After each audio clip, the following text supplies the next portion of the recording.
Molecular basis of inheritance आज हम लोग हमारा एक नया न्यू टॉपिक है। ठीक है, यह चैप्टर जेनेटिक्स का सबसे इम्पोर्टेंट चैप्टर है। इसमें हम समझते हैं कि जीन्स किससे बने होते हैं और इन्फॉर्मेशन कैसे स्टोर और ट्रांसफ़र होती है। ठीक है, अगर हम लोग इसको इसी वर्ड में बोले तो डीएनए में ही जेनेटिक इन्फॉर्मेशन स्टोर होती है और वही जनरेशन से जनरेशन में ट्रांसफ़र होती है। ठीक है, या फिर हम लोग बोल सकते हैं कि genetic information pass from parents to offspring. DNA controls structure and function of all cells. Next में देखते हैं कि DNA as a genetic material. पहले साइंटिस्ट को यह पता नहीं था कि जेनेटिक मटेरियल डीएनए है या प्रोटीन। कई एक्सपेरिमेंट्स के बाद यह प्रूव हुआ कि डीएनए ही जेनेटिक मटेरियल है। तो ग्रिफिथ ने एक्सपेरिमेंट 1928 में किया। ग्रिफिथ ने स्ट्रेप्टोकोकस न्यूमोनिया बैक्टीरिया पर एक्सपेरिमेंट किया। बैक्टीरिया दो प्रकार के थे, एक एस स्ट्रेन स्मूथ जो डिसीज पैदा करता है और आर स्ट्रेन रफ डिसीज पैदा नहीं करता या डिसीज नहीं करता। जब heat kill S strain plus R strain में माइस में डाला गया तो माइस मर गया। इसका मतलब दैट एस बैक्टीरिया में से कोई ट्रांसफॉर्मिंग सबस्टेंस आर बैक्टीरिया में चला गया, आर बैक्टीरिया एस बैक्टीरिया बन गया। इस प्रोसेस को ट्रांसफॉर्मेशन कहा गया। ठीक है, और कुछ साइंटिस्ट ने एवरी हो गया मैकलियोड मैककार्टी एक्सपेरिमेंट। इन साइंटिस्ट ने प्रूव किया कि ट्रांसफॉर्मिंग सबस्टेंस डीएनए है। इन्होंने अलग अलग मॉलिक्यूल्स को डिस्ट्रॉय किया, जैसे कि प्रोटीन को डिस्ट्रॉय किया, आरएनए को डिस्ट्रॉय किया, डीएनए को डिस्ट्रॉय किया। जब डीएनए को डिस्ट्रॉय किया गया तब ट्रांसफॉर्मेशन नहीं हुआ, इसलिए कंक्लूजन ये निकला कि डीएनए ही जेनेटिक मटेरियल है।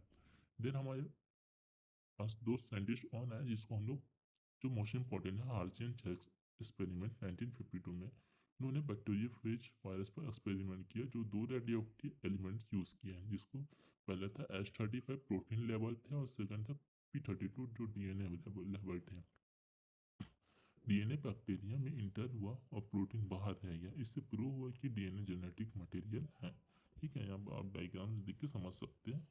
देन हम लोग कहते हैं स्ट्रक्चर ऑफ डीएनए, या फिर बोलेंगे कि डीएनए का स्ट्रक्चर। 1953 में वॉटसन एंड क्रिक ने डीएनए का स्ट्रक्चर बनाया। डीएनए की शेप थी जो डबल हेलिक्स। डीएनए दो स्ट्रैंड से बना होता है जो स्पाइरल शेप में होता है। डीएनए के कंपोनेंट्स डीएनए न्यूक्लियोटाइड से बनता है। एक न्यूक्लियोटाइड में तीन चीजें होती है, deoxyribose sugar, phosphate group, nitrogenous base. तीन चीजें होती है, deoxyribose sugar, phosphate group, nitrogenous base. Nitrogenous base चार प्रकार के होते हैं, adenine, thymine, guanine and cytosine. ठीक है, यहाँ पे स्ट्रक्चर में आप देख सकते हैं कि यहाँ पर डीएनए जो है डबल हेलिकल शेप में होती है। वॉटसन एंड क्रिक ने इसको 1953 में प्रपोज किया था। यहाँ पर ये शुगर फॉस्फेट है और ये नाइट्रोजनस बेस। ठीक है, नाइट्रोजनस बेस शुगर फॉस्फेट से जुड़ी होती है। ठीक है, यहाँ पर बेस पेयरिंग रूल्स भी होते हैं। डीएनए स्ट्रैंड कॉम्प्लीमेंट्री होते हैं एक दूसरे के। एडेनिन हमेशा थाइमिन के साथ ही कॉम्प्लीमेंट्री होंगे और गुआनिन होगा साइटोसिन के साथ। हाइड्रोजन बॉन्ड इसको जोड़ के रखती है, या फिर हम लोग बोल सकते हैं इसको कंटेन करके रखती है। ए जो हमेशा रहेगा टी के साथ, एडेनिन जो रहेगा हमेशा थाइमिन के साथ जुड़ेगी, जो दो हाइड्रोजन बॉन्ड से एक दूसरे के साथ क्या बोल सकते हैं, लिनियज रहेगी। गुआनिन है साइटोसिन तो तीन हाइड्रोजन बॉन्ड्स के साथ जुड़ी होती है। इस कारण हमें जो डीएनए रहती है जो हमेशा स्टेबल रहती है। अब पैकेजिंग ऑफ डीएनए देखते हैं। Packaging of DNA. डीएनए बहुत लंबा मॉलिक्यूल होते हैं। अप्रोक्सीमेटली डीएनए 2 मीटर लंबा होता है, लेकिन न्यूक्लियस बहुत ही छोटा होता है, इसलिए डीएनए को टाइटली पैक करना पड़ता है। स्टोन प्रोटीन, यहाँ पे स्टोन प्रोटीन आप देख सकते हैं। यहाँ पे ये वाले इसको बोलते हैं स्टोन प्रोटीन, जो ऑक्टामर होती है, जो और आठ और 8 यूनिट्स बनी होती है। ठीक है, तो यूकेरियोटिक सेल्स में डीएनए स्टोन प्रोटीन के चारों तरफ रैप करता है। इस स्ट्रक्चर को हम लोग न्यूक्लियोसोम बोलते हैं। ठीक, यहाँ पे इस स्ट्रक्चर बन जाती है जिसको हम लोग न्यूक्लियोसोम बोलते हैं। ठीक, यह बीड और स्ट्रिंग जैसे दिखाई देती है। फिर इसका स्ट्रक्चर जो है बीड्स और स्ट्रिंग जैसे कि एक माला के आकार की दिखाई देती है।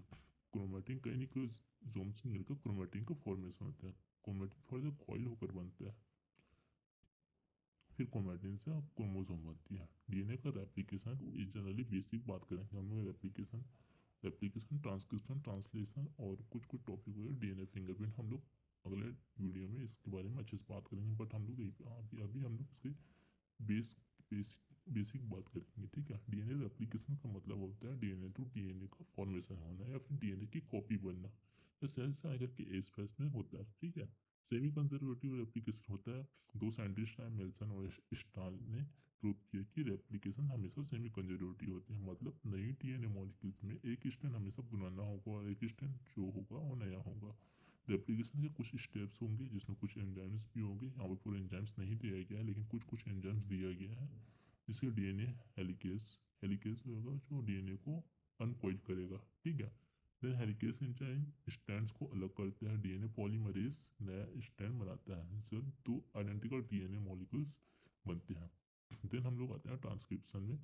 ये भी बेसिक ही है, हम लोग अगले वीडियो पे हम लोग पूरा अच्छे से डिटेल्स बात करेंगे। ट्रांसक्रिप्शन में डीएनए से आरएनए बनता है, लोकेशन है इसका न्यूक्लियस, यूकैरियोट एंजाइम होगा आरएनए पॉलीमरेज।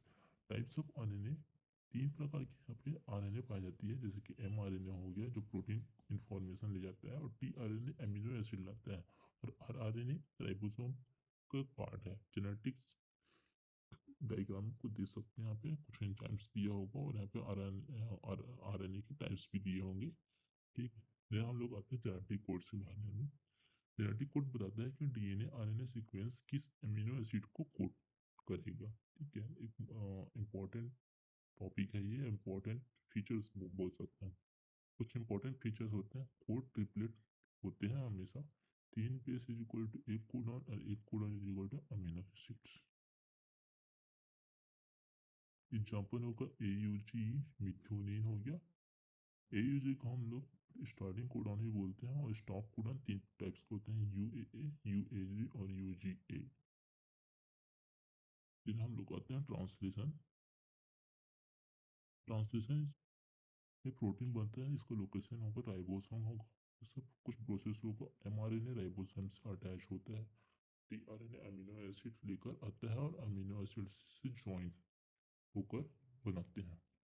और एक पॉलीपेप्टाइड चेन बनती है, जो एक लॉन्ग पॉलीपेप्टाइड बनती है, ये फोल्ड होकर एक प्रोटीन को फॉर्मेशन करती है।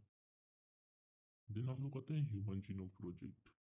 यह एक इंटरनेशनल प्रोजेक्ट था जिसके हम लोग ह्यूमन डीएनए के सारे जीन्स को आइडेंटिफाई करना होता है। इंपॉर्टेंट इसका कुछ फैक्ट्स होगा। ह्यूमन जीनोम में लगभग 3 बिलियन बेस पेयर हो गए, लगभग 20,000 से 25,000 जीन्स, जिससे जेनेटिक डिसीज को समझने में मदद मिलेगी।